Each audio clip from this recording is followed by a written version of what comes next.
Nous sommes ici au marché central de Kinshasa pour faire les constats du respect de la mesure du gouverneur de la ville-province de Kinshasa, Jean-Denis Ngobila Mbaka, mesure selon laquelle on ne peut voir sur les marchés, sur les étalages, que des produits alimentaires.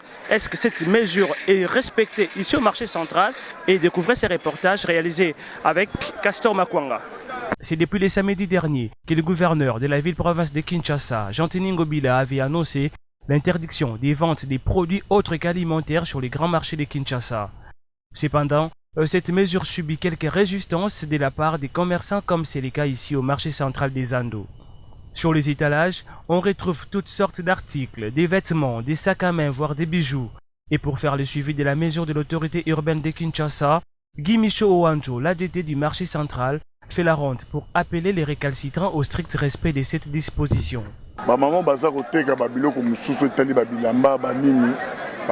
moment qu'ils sont venus vendre autre chose que le produit alimentaire doivent rentrer à la maison. Que celles qui vendent le produit alimentaire viennent vendre. Le moment vendeuse obtempère difficilement, c'est pourquoi nous faisons le suivi. Pas plus loin, l'on remarque aussi l'ouverture sans aucune forme d'inquiétude de plusieurs magasins des Indo-Pakistanais sur l'avenue du commerce comme sur d'autres avenues. On croirait que ces avenues ne se trouvent pas au marché et ces magasins ne vendent pour la plupart aucun produit alimentaire. Au moment où les statistiques des personnes infectées et des décès du coronavirus ne cessent de flamber à Kinshasa, la population dit craindre plus la famine que la pandémie. C'est bien beau de rester à la maison pour éviter la propagation en masse, et surtout que dans le pays sous-développement. Mais il faut aussi penser à la sécurité alimentaire.